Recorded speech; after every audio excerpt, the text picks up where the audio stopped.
Hello YouTube! I was very excited for this video today because with me I do have probably one of my favorite firearms, the SKS. I don't know if I really like it because I have a soft spot for Rising Storm.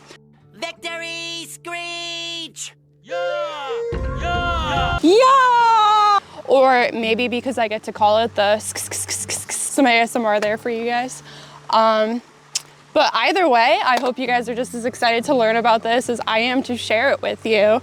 Make sure you like, comment, subscribe, share with your friends. I don't know, something, because the algorithm is terribly confusing.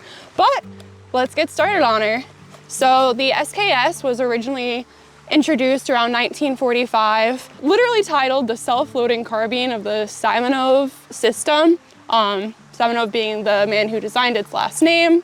Or in Russian, you could call it the Samozaryadny system, carbine system de Simonova. But in a true Soviet fashion, just like AKs, this firearm design was pimped out to any country who asked to get their hands on it. So you can find this from a bunch of different countries, different iterations, big span of time frames, with some minor nuances, differences across the board. So the one I have here, it is Chinese, but it is not one of the Norinco ones. You can see on some of the stamping that I have the Factory 26 symbol there and of the Million series. So this was actually one of the Zhanshe factory before it got transferred over.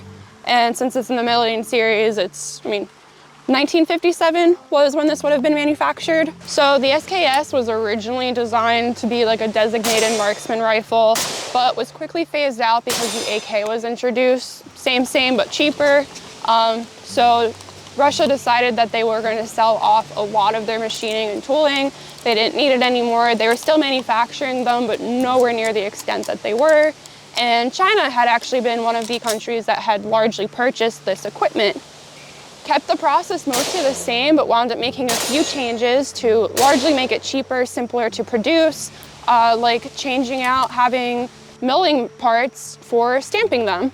The one that I have here is largely milled. I don't think really anything on here is stamped, maybe the magazine, but you can find all sorts of configurations for these, depending where you get them from. So this product did become a huge export for China. You can see them in a lot of wars at that point because of how much they were putting out, how cheap they were to produce.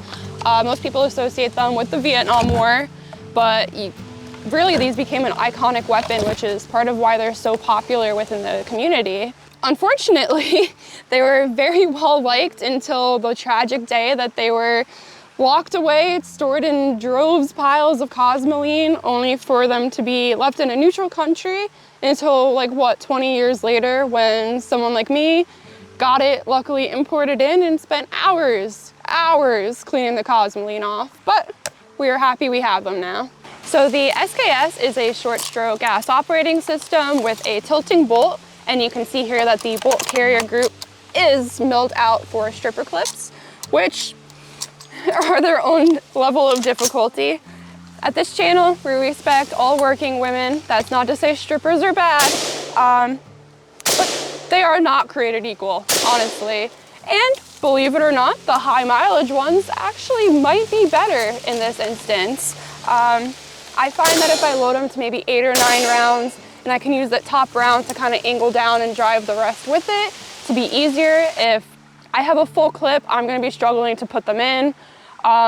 But honestly, even some of the strippers between, the ones that have more usage on them, I do find guide a lot easier. So, story time. I actually put a frowny face on one of them because I was consistently having trouble loading with that one. So I just wanted to mark it so I knew.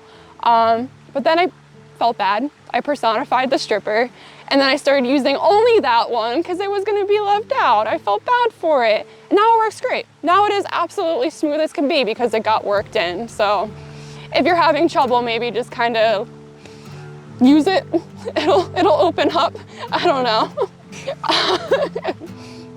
So with the SKS, you can load 1 round at a time through the top there. That's an option. Interestingly enough, you could also bottom load this. Make sure your bolt is to the front, closed. You can drop that mag and then load in right from the bottom here. You want it closed so you don't drop your round straight out, and then close her up, charge her, and she is gonna be good to go. So you have options if maybe you struggle. Between all of the countries that had wound up producing the SKS, the design did largely stay the same, which is nice. It was a good one. Yugoslavia decided that they had to be different though. So if you have a Yugoslavian SKS, your barrel is not going to be chrome lined. Interesting choice considering how corrosive their ammo was, but I guess when you can't get chrome, you make the necessary cuts. And the Yugo ones actually also had a gas block on them, meant so that you can turn off and keep in place for a grenade launcher, which is kind of cool actually. I wish I could have a functioning one on mine, but maybe not in my lifetime. Like I had said before, this is from the Factory 26 early ones. So if you have an SKS, chances are you've already marked out where it's from, you know the ins and outs of the history. This one isn't anything crazy rare, but still cool because it's early on. My friend, however, does have this one here that you can see the stamps on it. So you can see that this one here is stamped for use by the Public Security Bureau. That's gonna be like a provincial and kind of central policing unit that's gonna focus more on public disturbances and mitigating those disturbances, maybe by torture, if possible. They're not gonna call it that, but it's debatable. But either way, this makes it a really cool, unique use, nothing super rare, special in that sense, but at least something different, and you can kind of track the history a bit better for this one. Something a little unique and special about it. Back in the day, apparently you could get these for like nothing. 60 bucks would have been a lot for them, and you actually see some people who could collect like each different year iteration of SKSs. Longer those days, unfortunately, and if you can get it for $3.50, that's a phenomenal deal, which is about where this one ran me. But depending on the rarity, where it came from, how it's produced, milled, stamped, serialization stamping on it, these things can go anywhere up to like $1,000 plus. So if you do have one and you don't know what it is, maybe take a look. You might have something a little bit more special than you're aware of. I'm not saying the SKS is my favorite because it is the most reliable, perfect produced gun with no flaws. I understand that this is not what you want to be taking into battle with you, but there's just something so satisfying about shooting it. Just the way you, that sound, it's crisp. When you fire, it has such solid recoil, it comes right back into you. It's enjoyable. And I think the popularity came from it historically because of how cheap it was to produce and how consistently they could produce. It was reliable for what they were doing. Nowadays, because of how difficult they became to get for a bit of time, I think the popularity came in from it being a collector's item, which is why there's something that's so prolific within the community. But I mean, honestly, if you're into classic historical type firearms, this really is a prominent part of history. So with this gun, you're obviously going to be limited to 10 rounds, but if you're just plinking, that's not going to be a big deal. You're not going to care. And of course, you're not going to be putting sights and lasers and all the fancy new equipment on here, but why would you want to? That's going to just take away from the absolute beauty of her. We're not mad about that. You're not getting an SKS to be some modern tactical kind of guy. So of course, this gun is going to be on the heavier side for me to shoot, but the recoil is pretty well balanced, and I do still find it a pleasure to use despite that. I just obviously am going to fatigue out a bit easier. You guys might not have that issue, but for me, Simonov did design this to have loose fitting parts. So, I mean, that's going to be great in terms of dirt, debris buildup, carbon buildup especially, which is fantastic considering that the ammo is corrosive as shit. We're going to be going through the muddy, wet fields of Vietnam. Those loose fitting parts are going to allow it to not jam up as much in those less than ideal situations. Compared to an AK-47, this actually does have a longer sight radius, which in theory can allow you to be more accurate. In practice, we can argue. I'm by no means gonna say an SKS is more accurate than an AK-47.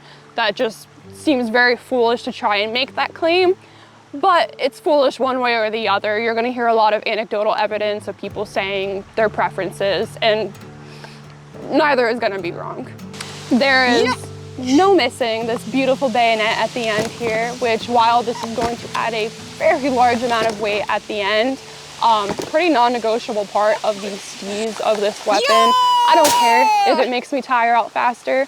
How cool does that look? That is gonna be perfect for stabbing at your enemies from the comforts of your coochie tunnel, or hell, listen, impromptu monopod if you need a little extra support. We got options here. And of course, a sling, which is somehow even too small for me to use comfortably. I can shoulder it like a little backpack strap. I'm not getting it around me. But I guess if you're emaciated, it's definitely gonna be your size. Makes sense considering. Overall, as a classic historic firearm, this really is a beautiful piece of machinery. There's a reason it's prolific, and we absolutely can appreciate it from an engineering and historical perspective. So thank you guys for watching. I hope you guys enjoyed this video. I hope some of you are as excited about the SKS as I am. Comment down below, let me know if there's other things you want to see.